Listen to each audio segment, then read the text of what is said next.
This episode of Skirmish Supremacy is brought to you by Reformation Brewery, the official beer of your game night.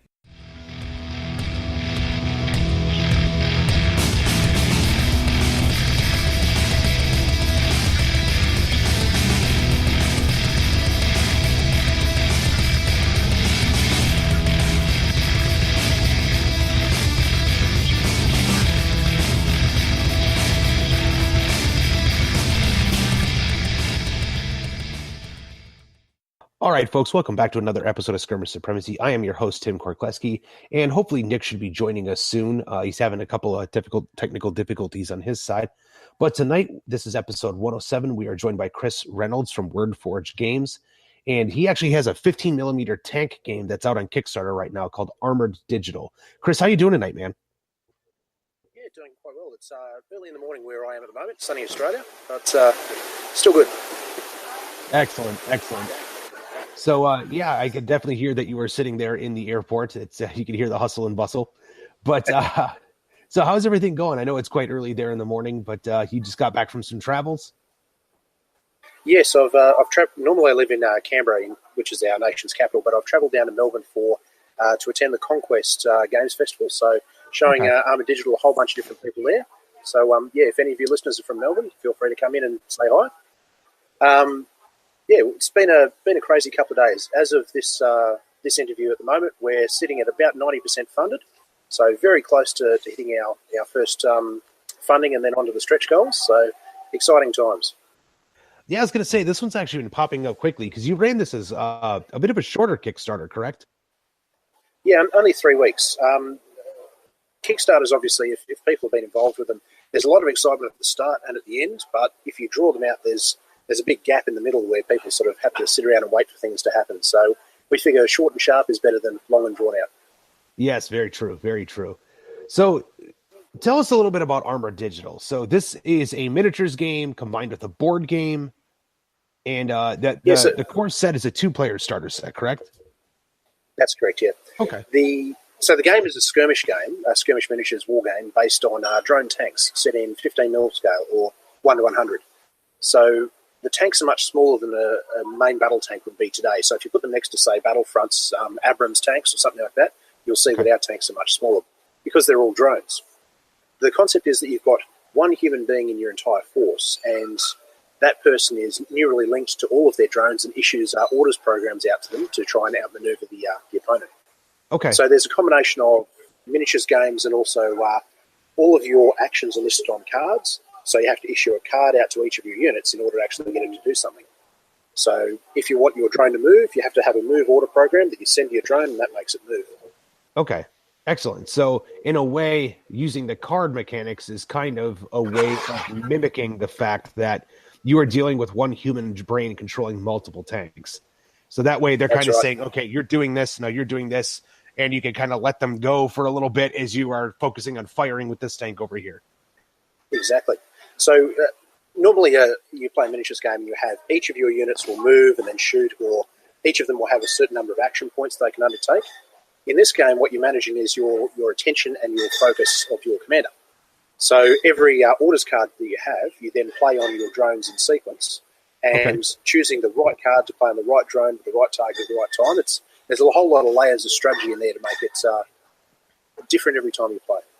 Okay, excellent. Now, how many tanks do you, or drone tanks, I should say, do you typically control at a time?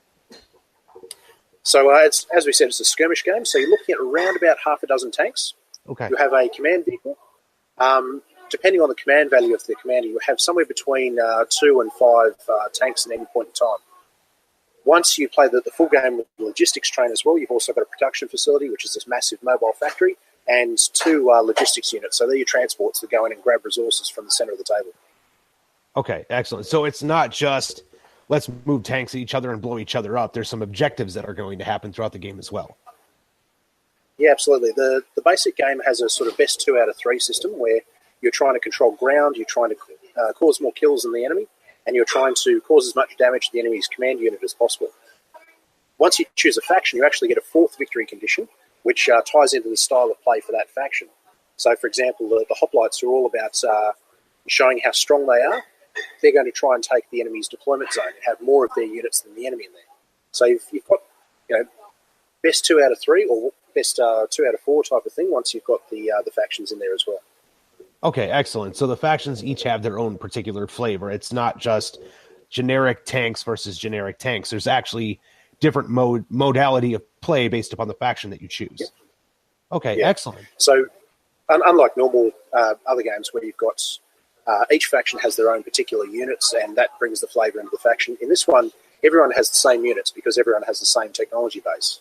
The factions are based on which commander you put into your command unit and therefore what bonuses they get, what tactics they use, and also you have access to a few unique orders cards that can only be played by that faction. Okay, awesome. So tell us a little bit about the system. Obviously, we talked about the core of how the game operates a little bit, or at least its general theme. Tell us a little bit about the system. So the game system, if we're talking about the 2-player starter set, what you've got in there is enough forces to be able to have 2 complete combat teams. So you've got a command unit and you've got, if you think of them as a scissors, a paper, and a rock, different combat drones, your tanks. Okay. There's enough there for 2 people to play with that. Or if you really want to, because everyone uses the same technology, you can sort of put them all together and have them as your own team. The idea with this is it's not based on points. Everything is all at the same level so that every drone has its own unique character. For example, in the base set, as I said, there's a scissors, a paper, and a rock. There's the wolf, which is a raider tank, very fast, high firepower. You've got the elephant, which is an artillery tank, big Gatling artillery cannon. It's got a lot of firepower, but it's slow. And you've got the rhino, which has got a good long-range standoff weapon and very sturdy armour, so it's a good mainline battle tank. As we bring out each of the new units for our stretch goals, they all have a distinctive role to play, but they're all on the same equivalent power level.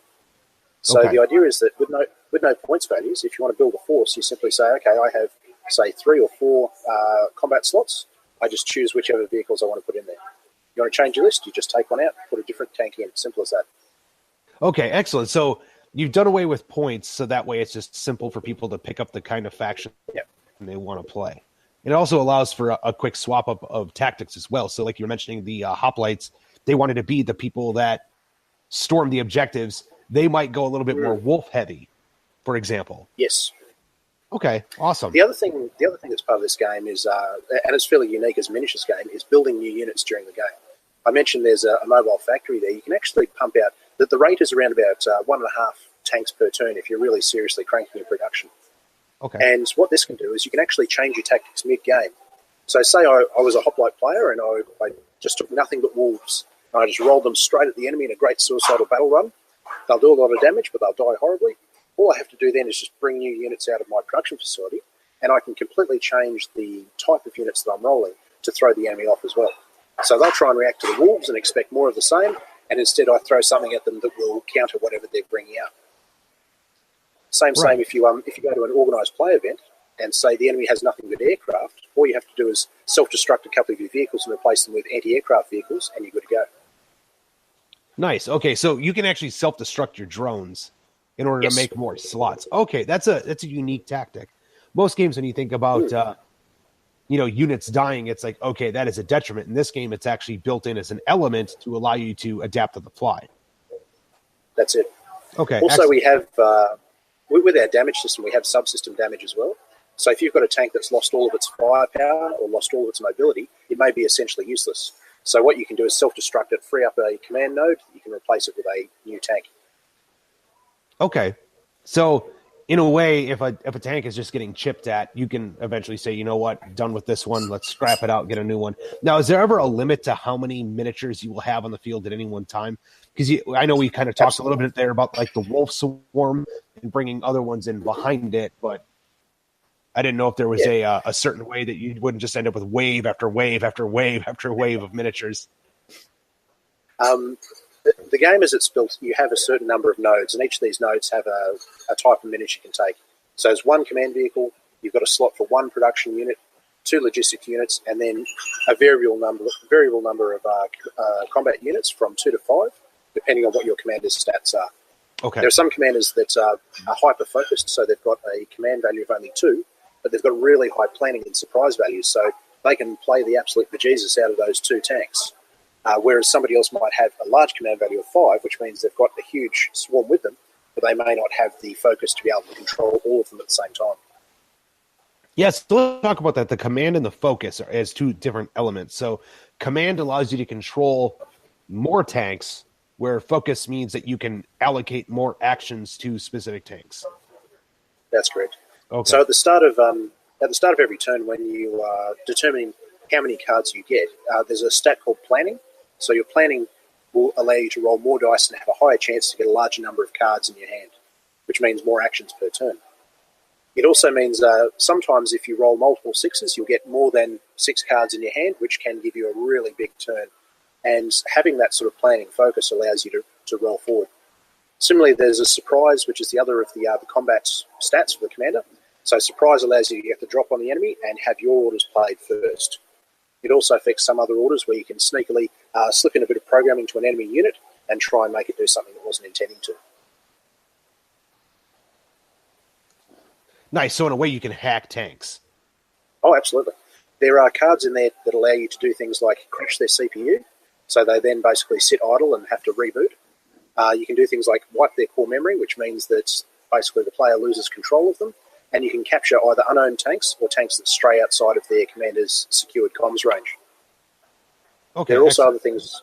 Yeah, there are other things that will be coming later on, including deploying viruses or malicious programs to either damage subsystems or move them without their owner's consent, those sorts of things. Okay. So what happens if you remove all command from a tank? Does it just kind of sit there, or does it keep doing the previous action that it had? So tanks, when they're not being actively ordered, basically sit idle. Okay. So, yeah. If there are some circumstances too where your commander might be removed from their own tank. If you think Mech Warrior style ejection harnesses, this is basically what happens to the commander. So they get fired out their top hatch, parachute back down to Earth, and then have to spend their time running back to their mobile factory whilst they try and get a new command unit built. When they do get hit like that, it does become a bit of a sudden death mode, because a commander on foot can be run over or shot by enemy tanks if they get close enough. Okay, that was actually going to be my next question, is whether or not like you can target the actual little meat bag running around the field. Absolutely. They're harder to target than a tank, obviously, so you have to get very close. But once you get close enough, then yes, you can certainly try and shoot them. If you manage to take out all of the enemy commanders during the game, that's it, game over. Doesn't matter about the best 2 out of 3 system. And it also means that it gets quite exciting, because the player who's on foot, once they parachute down, they can start running, or they can turn around, and if they get close enough to an enemy command vehicle, they can try and punch in the eject sequence into their vehicle and steal it. Oh, nice. So that way they get eject. Now they take over their command vehicle. Now, do they keep control of their previous tanks, or do they could take control of the enemy tanks at that point? You can start capturing them if you're able to, but when you're on foot, you do still have some very limited ability to command your own troops. Basically, you lose all of the stats of your command vehicle, so usually it has a big communications radius, and it can really influence the battlefield that way. Instead, you're relying on your other drones to be able to communicate back to you when you're on foot. Okay. Cool. I actually like that as a mechanic, because that was something that, going back to my old Mech Warrior days, usually if a mech went down, that meant that the Mech Warrior, for the most part, was just out of the game. They'd eject and they'd just go find a rock to hide under somewhere until the battles were all done. But I actually like that, where they eject, they parachute down, they got to go running back to a command vehicle or try to hijack the opponent's command vehicle to take it over. Now, when they're on foot, I take it because of the fact that they're drones. They can't hijack somebody else's drone on foot. No. You need to have the facilities of a command unit to be able to perform most of your command actions. So you can still perform some things, but you're limited in what you can do. Okay, that makes sense. So as far as that goes, then, right now you have the Wolf, the Rhino, the command vehicle, and was it the Recon? I'm sorry, or was it the repair vehicle? So in the basic box, you've got a command vehicle, which is a Centaur. You've got the Wolf, Rhino, and Elephant, which are the 3 combat tanks, and you've got those on each side of the table with all of the usual dice and tokens on. So okay. That's the core set. Now, once we get funded, which we're very close to at the moment, we only have to get another. It's a British publisher, so British pounds. We only have to get another £500, and then we hit the first of our stretch goals. Now, this stretch goal is the Wombat, which is a mobile factory unit. It's actually quite, relative to the scale, it's quite a huge miniature. It's about 8 to 9 centimetres long, which is about, I think it's about 3.5 inches in imperial measurements. Wow. So, yeah, it's a big unit. It's basically an open construction bed with these construction arms hanging over it, and you can physically fit any vehicle that it can build within its assembly bed. So if you're repairing something or you're constructing something, you can put the miniature in there and it's ready to go as soon as it's finished. And these repair and assembly vehicles, are they mobile? Like you can move them around the battlefield? Okay, cool. They're lumbering and slow, and they're quite huge, so they're hard to hide, but they are mobile. And I should point out too that once we hit that that first stretch goal, £500 past our funding goal, then everybody's going to get one of those huge miniatures for free in their base game set. So yeah, it's a pretty big boost. And having one of these on your team, it really gives it that that sort of real-time strategy flavour where you're building new units to replace what you've lost. Right, and I like that. It makes a lot of sense because when you think of like any top-down real-time strategy game, you're used to seeing the thing that's building the tanks. It's not just another tank pops on the field. I like that a lot. So what are some of the other stretch goals that you have planned for other vehicles? I know obviously this one's very tank-focused, but you mentioned some aerial vehicles as well? Yes, so at the moment the game's based around drone tanks, and our first few stretch goals are essentially more tanks. What we do have plans for, though, include hovercraft, aircraft, think more armoured quadcopter type aircraft than traditional fixed wing, and also walkers. And we're not talking here about upright battle mechs, we're talking about 6 or 8-legged walkers that can climb up the sides of buildings and cliffs and the like. So very much more insect or spider-like. Yeah. Okay. And their special ability is essentially that they are very navigable over terrain, and they ignore a lot of the mobility damage that comes their way as well.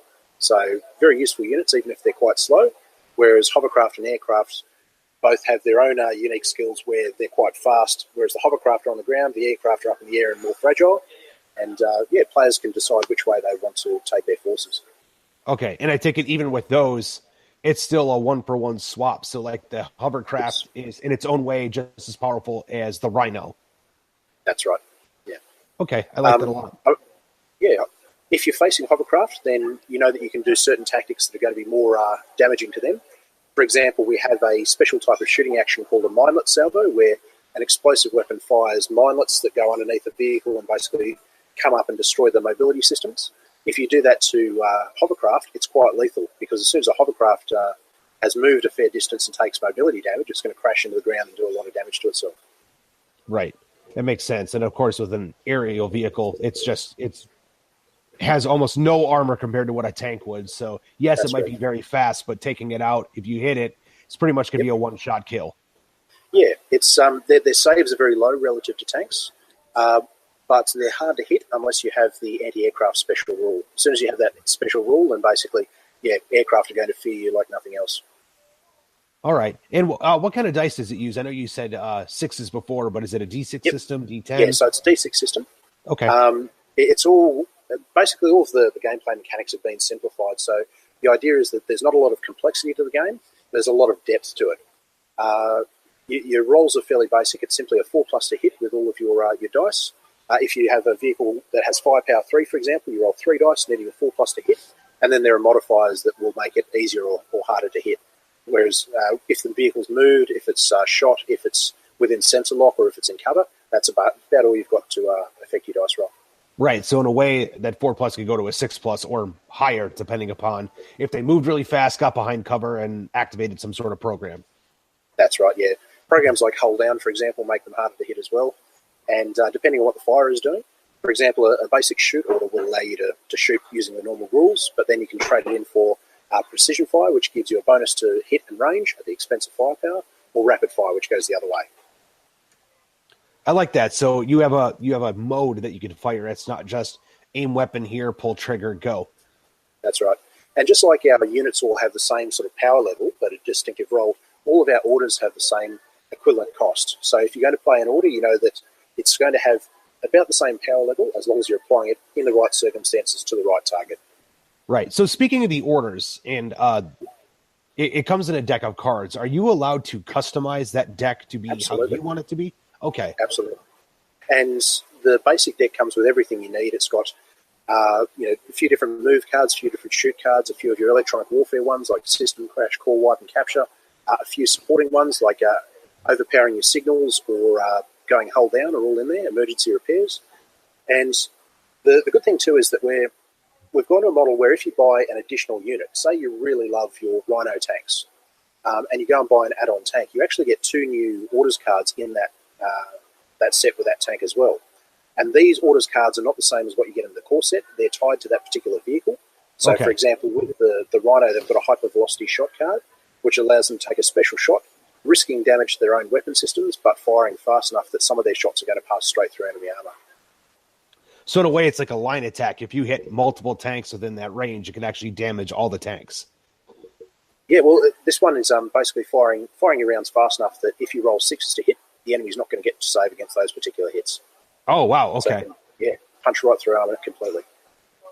Wow, I like that. Now, how fast does the game play? Because typically when you think of a tank game, even if you're only talking 6 to 10 tanks per side, and I'm just using some other tank games out there, they can last quite a while, even for something that's, that few of a model count, if you want to call it that. Yeah. So the first game you play obviously is going to take longer as you learn the rules. But once you've got those down pat, we're talking in the order of 90 minutes to 2 hours to play a standard game. And that's with the full game, including all of your construction units in play. If you're just playing a basic game where you've just got the command units and the combat units, it'll usually go within half an hour to 45 minutes. Okay, excellent. So as far as that goes, I know it's coming in a box set, so it's set up very board game similar, if you want to call it that. What is the typical table size and terrain that you would use in the game? So the games depend on the size of the game. So if we're talking about a one commander game, so this is your basic level where there's one commander on each side, you're talking about a 4 foot by 4 foot table. Okay. The only specific terrain you'll need for this game is if you're playing the full game, you'll need an extractor mine, which is a miniature that will be unlocking soon. That will be in the center of the table, and that's the resource point that all of the transports are trying to get resources back to your factory. Other than that, you're free to do whatever you like. The idea is that this is essentially near future.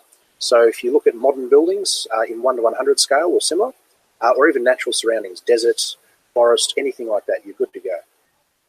Okay, so any typical 15 millimeter terrain of modern or slightly future, you're good with. And of course, a rock is a rock is a rock is a rock. That's it. Perfect. Yeah. Okay, I like that a lot. So in a way, people are not going to have to go out of their way to do a new terrain collection, unless, of course, they just don't have anything for that scale at that time. Yeah. I mean, things like hills and lakes and rivers and lights and stuff, if you've got them in 28 mil, you can get them in 15. You can use them in 15 mil without too many hassles whatsoever. Also, if your game store has Team Yankee or Flames of War terrain, it's the same scale, so you're good to go there. Right. And most of that stuff, yes, it's World War II, but a lot of that technology is still being used in some ways today. So near future, it's still fine. Yeah, well, awesome. Team Yankee is the 80s, so a lot of the buildings from then are likely to still be around in sort of the 2050s thereabouts when everything went to hell in a handbasket. But, it all works. Okay, so speaking of that, you mentioned the 2050s. Tell us a little bit about the world. Obviously, we know about the controllers. We know about the tanks being drones, but we haven't really touched upon the universe of what is going on in Armoured Digital. Yeah, sure. So the idea is that basically we had a bit of a golden age where AI were performing all of our labour. They were taking our mail and our people everywhere. They were harvesting our crops and planting them. They were building our cities, mining our resources, everything. Basically, an attack was made on the central control stations for the programming of these AI. And all they did was remove the safety features. So suddenly an agricultural AI that has people in its crops picking some of its fruit, it treats them like any other pest and neutralises them. A mining AI goes, oh, look, there's a whole lot of resources there. I'll just clear that city out of the way so I can get to them. And when the AI went a bit off the rails like this, they weren't doing anything evil. They were just following their own core programming. When we went in to shut them down, that's when they turned on us and they basically acted in their own self-preservation. We sent drone tanks at them because that was the military technology at the time. The AI took those drone tanks and went against us. Basically, humanity was really taking it hard until the point where we found the digipaths. Now, the digipaths are the commanders in the game of Armoured Digital. These guys essentially had a specialised brain structure that allows them to reprogram computers at the speed of thought. And they were the only things that could take down an AI, as long as they are close enough that the communications lag was lower than the AI's ability to fix its own programming. And from there, essentially, the war ground down to a stalemate. So the remnants of humanity are now living in basically armoured refugee camps that set up sort of like a high-tech castle called enclaves. And the Digipats, who used to be our soldiers, are left with all of the military technology but none of the command structure. So now the Digipats are making their own decisions about the future of humanity and trying to carry those out. And like anyone that makes decisions or makes a new world, not all of them agree on the same thing. And this is why they've sort of fractured along lines of, do we engage with the remnants of humanity or sort of keep to ourselves? Should we be in charge or should we help them? Those sorts of things. So I've mentioned the hoplites before. They believe that only the strong can rule in chaos, and they're strong, they should rule over the remnants of humanity. Whereas the Templars, they take the opposite view, and they believe that the remnants of humanity need to be protected from everything, and because they're the strong ones, they're the only ones that can protect them in that way. Excellent. So how many other factions are you going to have besides the Hoplites and the Templars? So there are 6 factions. We mentioned the Hoplites and the Templars. A lot of them are based on sort of old warrior society. So we've also got the Bushi, who are based on samurai culture. We've got the Bastions, who are all about science and technology and engineering. We've got the Nomads, who have come from sort of the harshest hit areas of the world that have been turned into wastelands. They move around in sort of high-tech Mad Max-style columns of mobile people. And we've also got the Skald, who combine a bit of genetic engineering with Viking culture, and basically they're trying to cause enough chaos that humanity gets stronger and stronger as a result. Okay, awesome. So you definitely have a fully fleshed out world. It's not just thinking right now about the 2-player box set. It is you have full thoughts on expansion and everything else. That's it. I should point out too that we've got all these factions, but we do also have non-factional characters, and people who sign up for the Kickstarter will get 2 of these commander cards for free. Both of them non-faction commanders, and they also get 2 Kickstarter exclusive orders cards. Anyone that jumps on our mailing list as well is going to get a 3rd commander and another 2 orders cards that are just for people on our mailing list. Nice. Okay, so you're definitely throwing a lot of freebies at people to get behind the game. Yeah.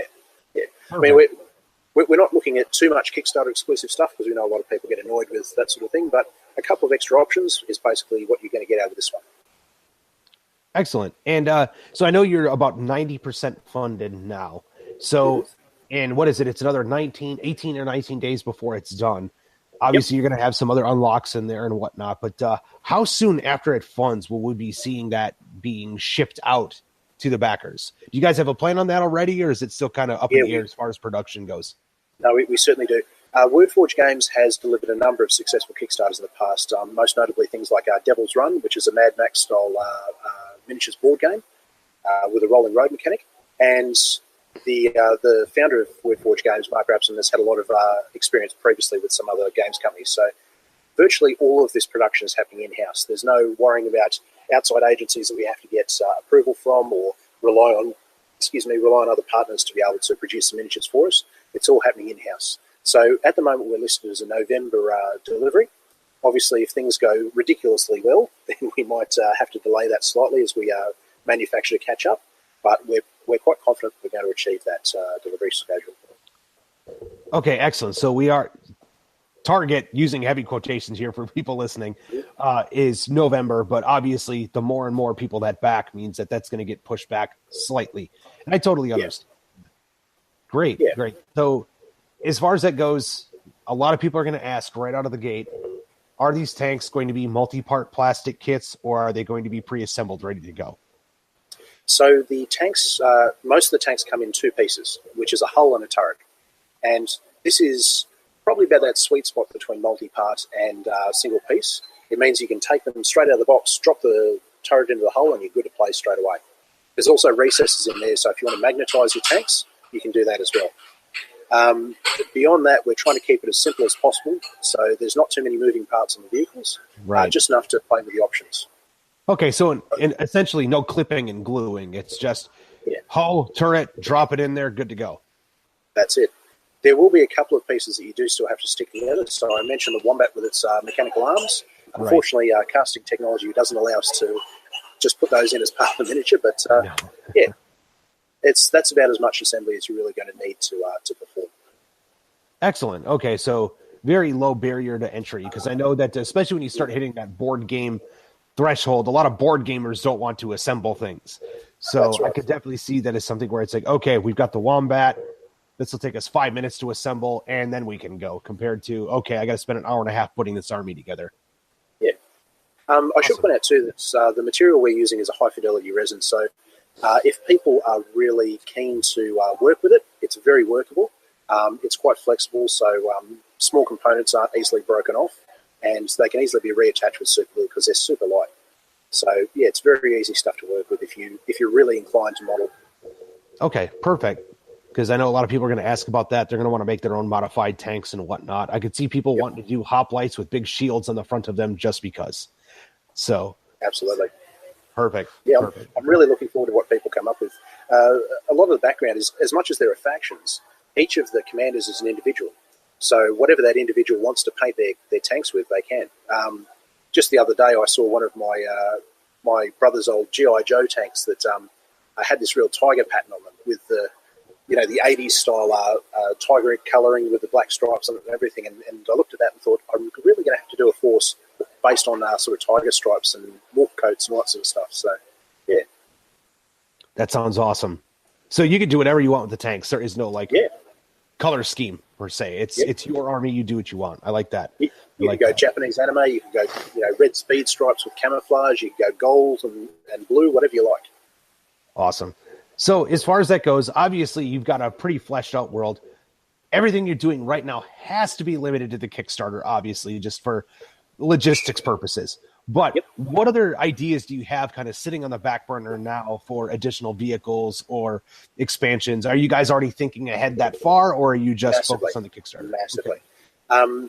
We don't know how big this Kickstarter is going to go. It is a risk to bring something out these days that doesn't have a big a movie or computer game or TV franchise behind it. So we're quietly optimistic, but we've got in the order of 50 units that are either on paper or in the initial stages of playtesting that we can bring out. And only the first few have been shown on the Stretch Goals page. We've got more that I've fully playtested that are ready to go at the moment. I've talked about how there's going to be aircraft and hovercraft walkers. There's also going to be a limited amount of buildings. We have plans for different game modes where instead of competing for your best 2 out of 3, you have secondary objectives, a campaign system, organised play system. Super heavy units are also on the cards.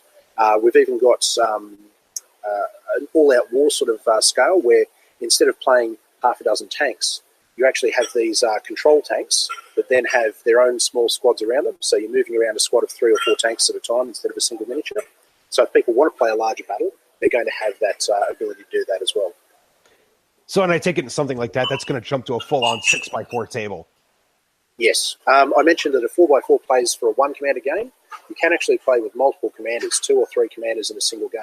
And for 2 or 3 commander games, you need a 6x4 table. There'll be multiple mines on the table and multiple commanders with different forces. So, yeah, depending on how big you want to go, you can play this game large. All right, excellent. I like that. Because that's one thing that a lot of people want nowadays is they want scalability, depending upon how much time they have. So you got a no-point system. You're able to swap things out however you want to. You can make it a bigger game where you're controlling units instead of single tanks. I could definitely see how this would be appealing to people. Well, I can too, but I'm horribly biased. Well, you're allowed to be biased. I mean, it's your product. You do what you want. But so, yeah, as far as it goes, you mentioned that you guys have put out some other games. I've heard of Devil's Run 666, but for the listeners out there that may not have heard of WordForge before, what else have you guys put out?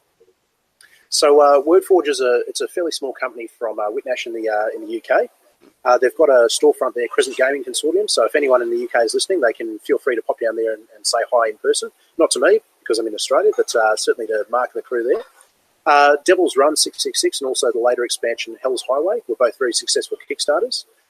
Original property from WordForge.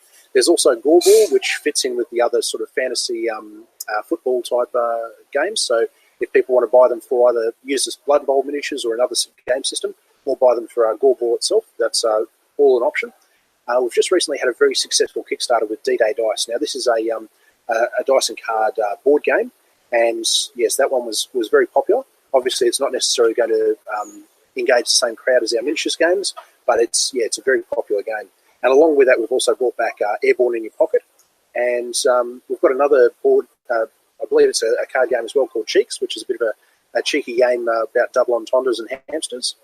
And plenty more things that are in the pipeline at the moment. I know that Mark's working on another miniatures game, this time in 32mm Skirmish, which is called Star Knights, and it's based on genetically engineered people mixed with animal DNA. So you've got, lions and buffaloes and mammoths and all that sort of thing grafted into humans. So, yeah, there's a lot of games either out there at the moment or in plans. So I strongly encourage people who would like to check out the place, either drop in person if you're in the UK, or check out wordforgegames.com, and you can see all of our products there. Awesome. So overall, WordForge is very, very, very, very heavily involved in quite a few projects right now. That's right, yeah. The projects we have at the moment, having just delivered the D-Day Dice campaign, it's not going to significantly impact on Armoured Digital, if anybody's worried about that, because the manufacturing schemes we've got for those are very different. Obviously, miniatures versus a card and dice game, it's a very different sort of setup. But, we're heavily invested, and we're not looking at games that we can sort of dump on Kickstarter and we're done with. With things like Devil's Run and Armoured Digital, we're looking at a game system that will go on and on and on, and people will play over a long period of time. Awesome. Okay.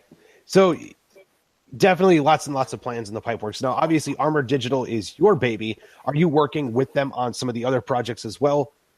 Not specifically. I'm the person in Australia, so talking to some of the locals around here about their other products is certainly my thing. But Devil's Run was Mark Rapsom's idea specifically. He developed the rules for it, whereas Armoured Digital is my property, and I'm sort of in charge of all of the rules development, background development, and the like for that particular game.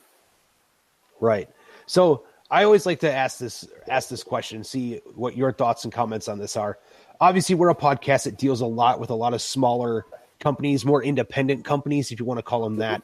So there's always a question that Nick and I always get, either when we're meeting people at conventions or just from folks that are listening to the podcast that kind of want to know what it takes to get into game development.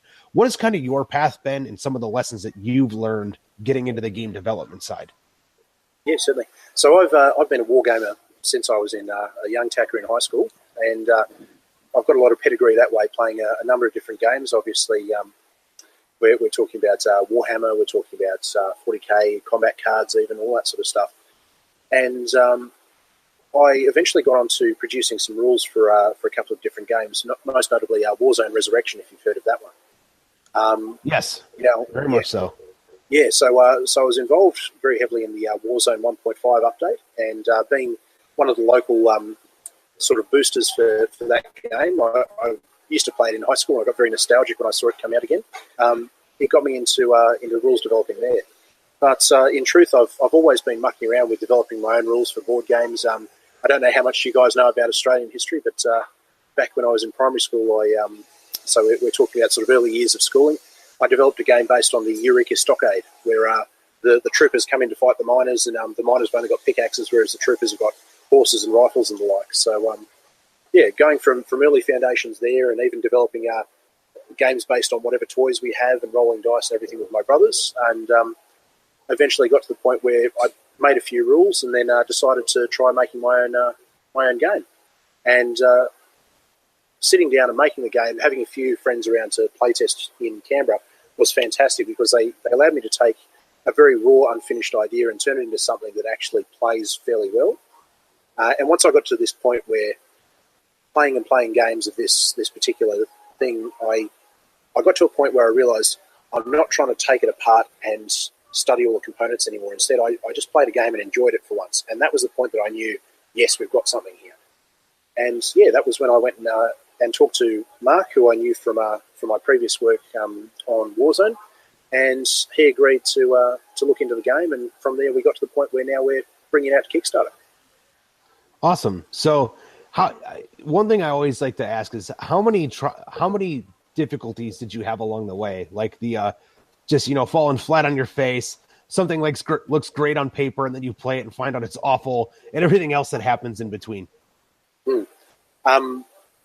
A quote that I often like, and it's usually applied to writing, is the first draft of anything is just complete garbage.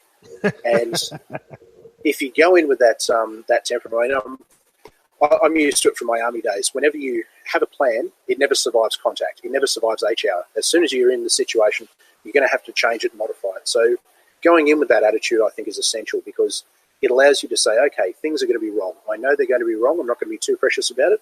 I'm going to look for ways that I can improve things.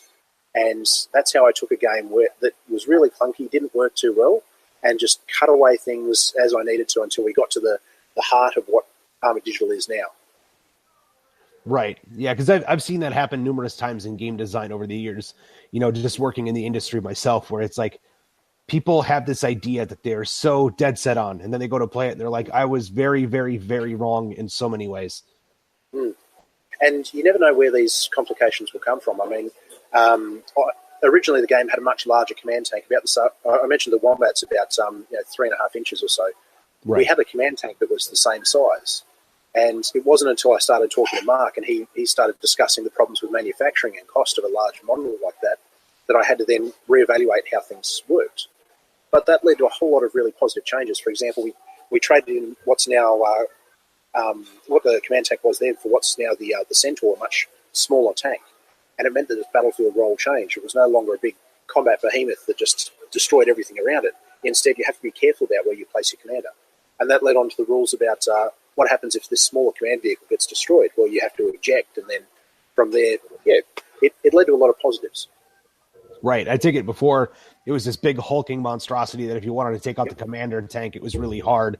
At the same time, you'd have no problem just rolling the commander tank right up there to blow everything up because it's the commander tank. Yeah, I can see how that would that's a positive change in a lot of ways because it added new mechanics to the game. It added new flavor. Yeah. It probably changed the story dynamics quite a bit too. Sorry? It probably changed the story dynamics quite a bit too.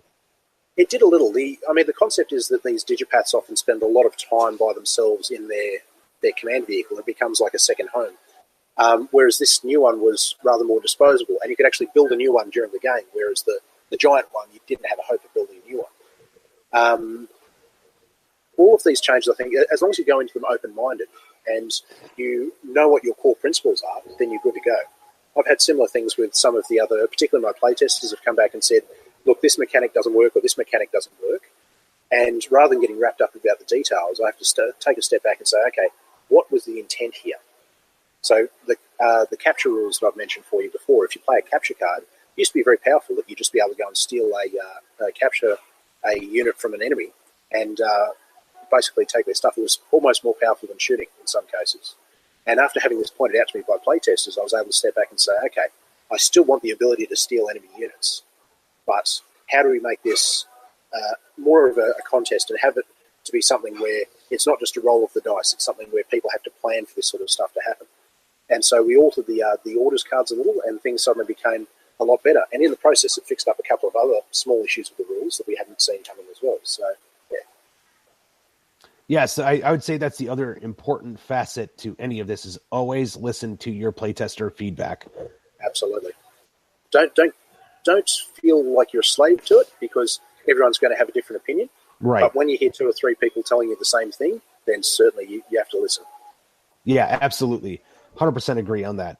So as far as it goes, just from day one, Armoured Digital concept to now, how long did you spend in development on the core rules themselves to get it to where you are now?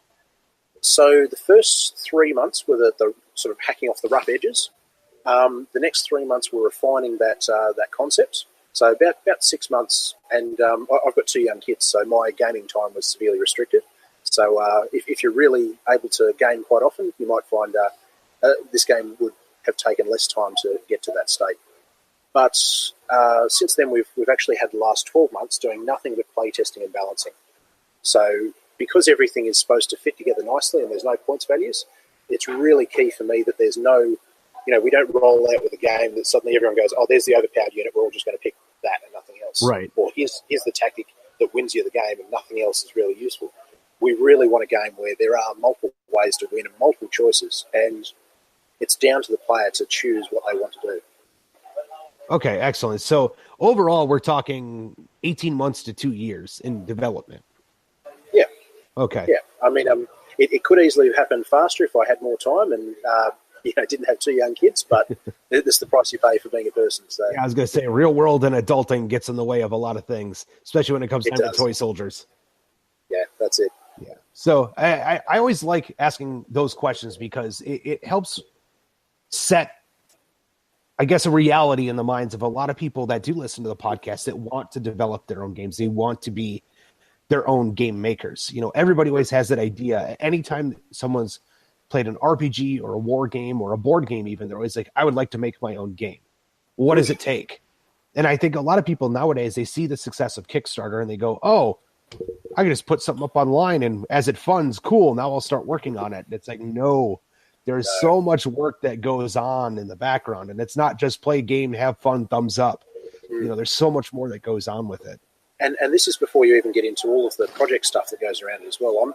I'm very lucky that WordForge Games has such a pedigree when it comes to Kickstarters. They've had quite a few successful ones. They know how it all works.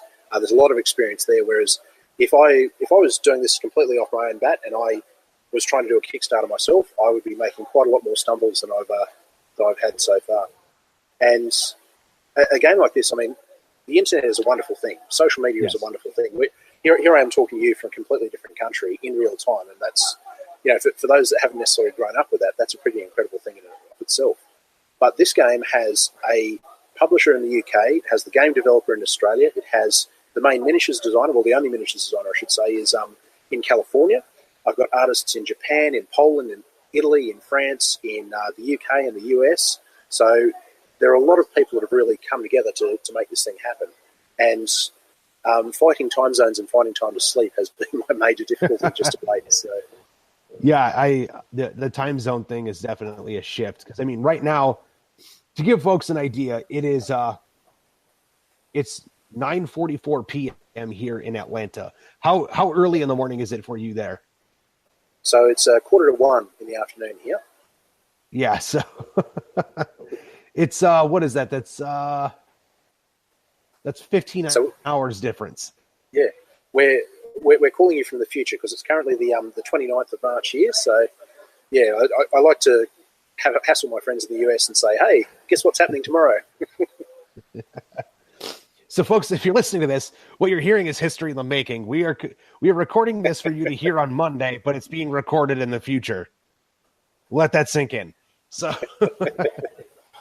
awesome. So, where all can they find everything dealing with Armoured Digital? Obviously, there's a Kickstarter, but where else are you posting other things dealing with the game? Obviously, you've got probably some social media specialties going on, things like that. So first and foremost, there is the Kickstarter. So if you jump on Kickstarter and search up Armoured Digital, that's the main action that's happening at the moment. We've got a very active social media page and also a group. So people who are interested in becoming players can join that group and connect with other people who are interested in the game. So search up Armoured Digital Game on Facebook or WordForge Games on Facebook and you'll be able to get in touch with us there. We are on Twitter as well. And obviously you can go to the website.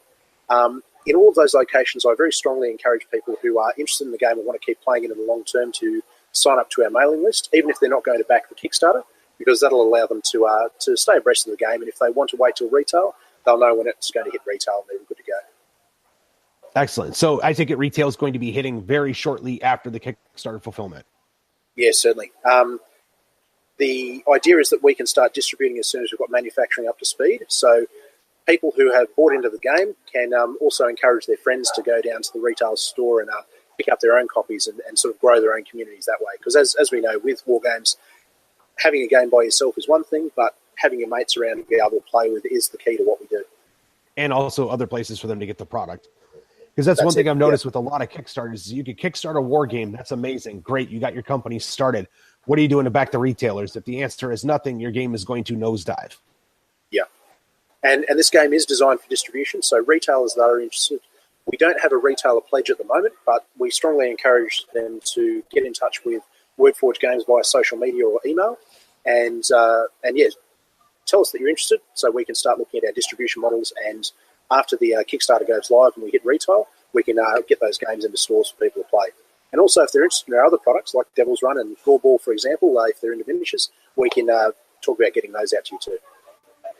Excellent.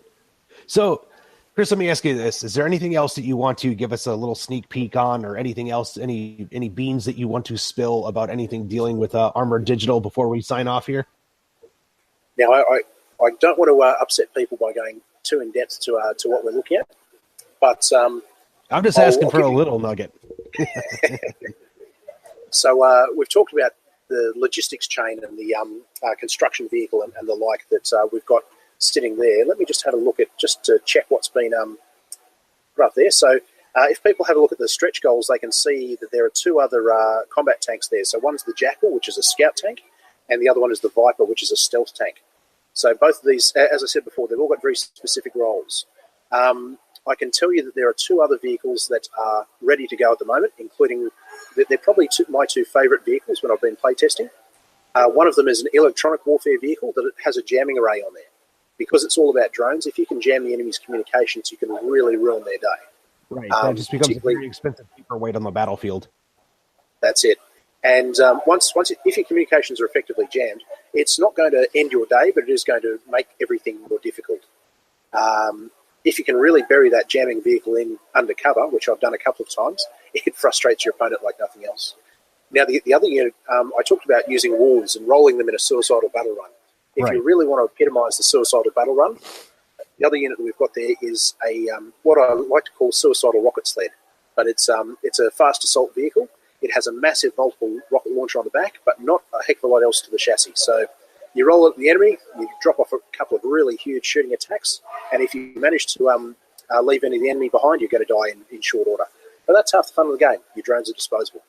So, once we hit the first couple of stretch goals, you're going to see those combat tanks adding themselves to the stretch goal list as well. Excellent. Well, Chris, I definitely want to thank you for coming on.